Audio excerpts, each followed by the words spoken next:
মুহূর্তে দলের সিদ্ধান্তের বাইরে গিয়ে তারা ব্যক্তি স্বার্থে তারা আসলে নির্বাচন করেছে, সেটা ঝিনাইদহ চান না, শুধু সারা দেশেই যেখানে নির্বাচন করেছে তাদের ব্যাপারে দল আপাতত কিছু ভাবছে না।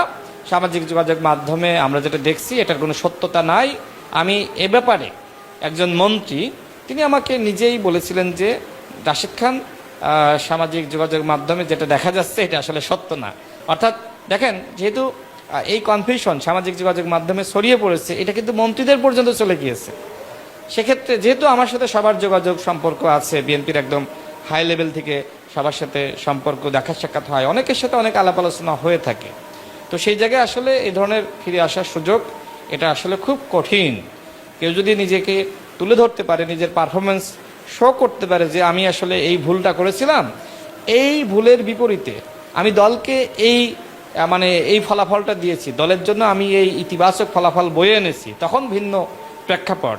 যেমন হয়, মনে করেন যে দল এই মুহূর্তে ক্ষমতায় রয়েছে, দলের কি এখন কোনো ঘাটতি আছে? দল যখন অপোজিশনে থাকে তখন কেউ ভুল করলেও কিন্তু আন্দোলন সংগ্রামের ভূমিকা রাখলে তাকে কিন্তু ক্ষমা করে দেয়। তো দল তো এখন আন্দোলন সংগ্রামে নাই, সরকার পরিচালনায় রয়েছে। এই সরকার পরিচালনায় কেউ যদি বিশৃঙ্খলা করে থাকে তাকে তো দল আশপাশে ভিড়তে দিবে না, রাখবেও না। তো যারা আসলে সারা দেশে বিদ্রোহী প্রার্থী হয়েছিল তাদের ব্যাপারে দল কঠোর রয়েছে এবং তাদের ফিরে আনার ব্যাপারে দলের এখনো পর্যন্ত কোনো সিদ্ধান্ত নাই।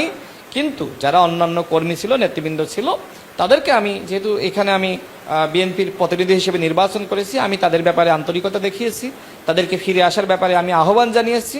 এর প্রেক্ষিতে দেখলাম যে আমাদের বিএনপির আরেকটি অংশ যারা বিদ্রোহী প্রার্থীর সাথে নির্বাচন করেছিলেন তারা বললেন যে তারা ভুল করেছেন। তো আমি মনে করি মানুষই তো ভুল করে, সুতরাং তারা যদি বিএনপির সাথে কাজ করতে চায়, ওকে, ওয়েলকাম। তাদেরকে নিয়ে বিএনপিকে সংগঠিত করার ব্যাপারে আমার যথেষ্ট আন্তরিকতা রয়েছে।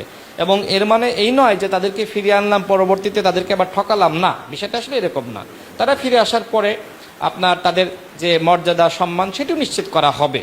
আমি এতটুকু তাদেরকে আশ্বস্ত করতে পারি যে আপনারা যদি সময় ক্ষেপণ করেন তাহলে সেটি আসলে আপনাদের বড্ড দেরি হয়ে যাবে, বড্ড ভুল করে থাকবেন। ভুল তো একবার করেছেন, বারবার করার দরকার নেই। এখন আপনারা বিএনপিকে সংগঠিত করার জন্য সামনে স্থানীয় নির্বাচনে কিভাবে জেতা যায় এই জন্য একতাবদ্ধ হয়ে কাজ করতে হবে। আমি এই আহ্বান তাদেরকে জানিয়েছি।